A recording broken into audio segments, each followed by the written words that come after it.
नमस्कार, मैं हूं मोहम्मद हनीफ़ और आप देख रहे हैं नवोदय प्लस टाइम्स।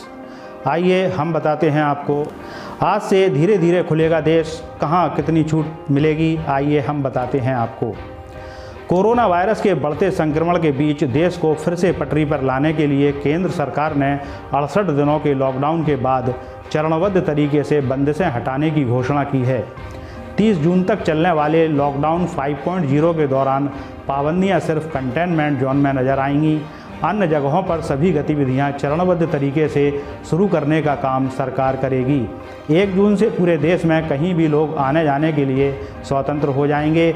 इसके लिए किसी पास या मंजूरी को नहीं लेना होगी। अनलॉक 1 के पहले चरण में केंद्रीय गृह मंत्रालय के दिशा निर्देशों के अनुसार 8 जून से सभी धार्मिक स्थल, होटल, रेस्टोरेंट, शॉपिंग मॉल खुल सकेंगे। कर्फ्यू का समय रात 9 बजे से सुबह 5 बजे तक रहेगा। केंद्रीय गृह मंत्रालय के जारी दिशा निर्देशों में कर्फ्यू का समय भी बदलकर रात 9 बजे से सुबह 5 बजे तक कर दिया गया है। इस दौरान आवश्यक सेवाओं से जुड़े लोगों के अलावा देश भर में अन्य लोगों के बाहर निकलने पर पाबंदी होगी। दिशा निर्देशों के मुताबिक 1 जून से राज्य के भीतर या राज्यों के बीच लोगों की आवाजाही या सामानों के परिवहन पर किसी तरह की पाबंदी नहीं होगी।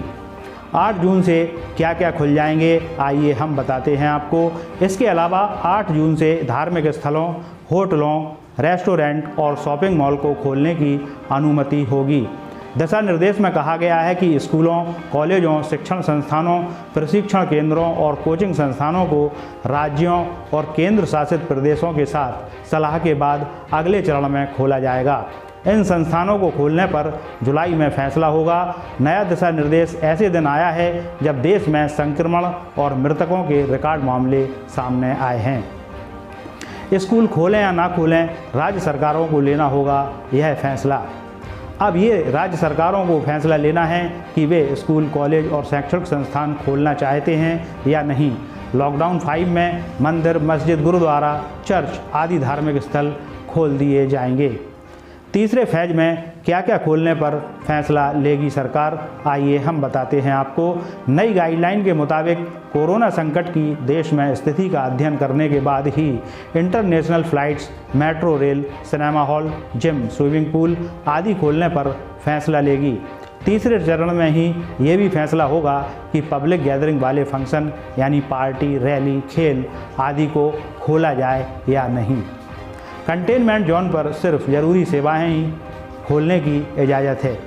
लॉकडाउन 5 में भी लॉकडाउन 4 की तरह ही कंटेनमेंट जोन को किसी भी तरह की छूट नहीं रहेगी, यानी सिर्फ ज़रूरी सेवाओं के लिए ही दुकानें या आवागमन की छूट रहेगी। इसमें नियम कायदे लॉकडाउन 4 रहेंगे। ट्रेन और फ्लाइट्स के लिए पुराना नियम ही चलेगा। यात्री ट्रेन, श्रमिक स्पेशल ट्रेन, घरेलू उड़ान, इंटरनेशनल फ़्लाइट्स, यात्रियों को देश विदेश लाने ले जाने के लिए सभी विशेष इंतजाम के लिए केंद्र सरकार द्वारा जारी पूर्व के नियम का ही पालन होगा। बुजुर्ग, बच्चों और गर्भवती महिलाओं को घर पर ही रहने को कहा गया है। 65 साल से ज़्यादा और 10 साल से कम उम्र का कोई भी व्यक्ति, गर्भवती महिलाएं अभी भी पूरी एहतियात के साथ घर पर ही रहना होगा। ज़रूरी स्वास्थ्य चेकअप और सेवाओं के लिए उन्हें घर से निकलने की इजाज़त होगी, लेकिन पूरी सावधानियों के साथ। यूपी में नई गाइडलाइन जारी, 30 जून तक रहेगा लॉकडाउन। जानिए क्या क्या छूट मिलेगी और क्या रहेगा बंद। ये है यूपी का। अब हम आपको यूपी के बारे में बताने जा रहे हैं। उत्तर प्रदेश की योगी सरकार ने लॉकडाउन 1 के पहले चरण की नई गाइडलाइन जारी कर दी है। यूपी में 30 जून तक लॉकडाउन जारी रहेगा। उत्तर प्रदेश के अपर मुख्य सचिव अवनीश कुमार अवस्थी ने रविवार को प्रेस वार्ता के माध्यम से इसके संबंध में जानकारी दी। इसके साथ ही उन्होंने दिल्ली से जुड़े गाजियाबाद और नोएडा के बारे में कहा कि वहाँ जिला प्रशासन और स्वास्थ्य विभाग मिलकर तय करेगा कि कितनी छूट देनी है और सीमा को कब तक सील रखना है। यह भी वहाँ के परिस्थितियों को ध्यान में रखते हुए जिला प्रशासन द्वारा ही तय किया जाएगा। 8 जून से होटल और धार्मिक स्थल खुलेंगे। जुलाई में स्कूल, कॉलेज खोलना प्रस्तावित है। एक केस मिलने पर 250 मीटर का दायरा कंटेनमेंट जोन घोषित किया जाएगा। एक केस मिलने पर फ्लोर सील होगा, जबकि एक से ज़्यादा केस मिलने पर टावर सील कर दिया जाएगा।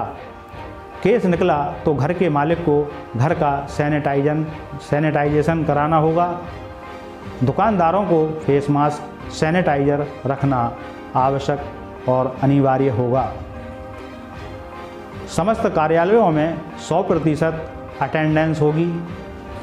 कार्यालयों में 3 पालियों में काम होगा और सोशल डिस्टेंसिंग का सभी कर्मचारियों को पूरा ध्यान रखना होगा।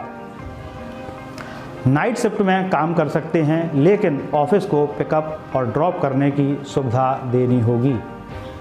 बाज़ार सुबह 9 बजे से रात्रि 9 बजे तक खोले जा सकेंगे। इस दौरान सुपरमार्केट भी खुलेंगे और इसके लिए दिशा निर्देश जारी होंगे। सब्जी मंडियों को सुबह 6 बजे से रात 9 बजे तक और फल मंडियों को सुबह 8 बजे से रात 8 बजे तक खोला जाएगा। मिठाई की दुकान खोल सकते हैं, लेकिन वहां ग्राहक को बिठाकर खिलाने की अनुमति नहीं होगी। रोडवेज बसों का संचालन भी शुरू किया जाएगा। बस में उतने ही लोग बैठ सकते हैं जितनी सीटें हैं। इसके अलावा अतिरिक्त सवारियों को बैठाने की अनुमति नहीं होगी। कार में भी उतने लोग बैठ सकते हैं जितनी सीटें हैं। सीटों के अतिरिक्त आप नहीं बैठा सकेंगे किसी अन्य सवारी को। 2 पहिया वाहन पर अब 2 लोगों को बैठने की छूट प्रदान कर दी गई है। ऑटो में भी जितनी सीट उतने लोग बैठ सकेंगे।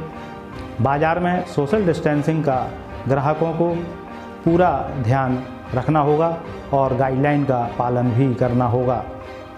पार्क सुबह 5 से 8 बजे और शाम 5 से 8 बजे तक खुलेंगे। अब सरकार ने सैलून और ब्यूटी पार्लर को भी खोलने की अनुमति दे दी है।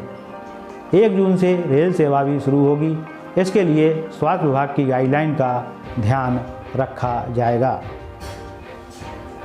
यह जानकारी आपको कैसी लगी? कमेंट के माध्यम से आप हमें ज़रूर बताएं और अगर अभी तक आपने हमारे चैनल को सब्सक्राइब नहीं किया है तो कृपया अब हमारे चैनल को आप सब्सक्राइब अवश्य कर दें, ताकि हम इसी प्रकार आपको अपने चैनल के माध्यम से और ताज़ा तरीन खबरों के माध्यम से रूबरू कराते रहें। जय हिंद, जय भारत।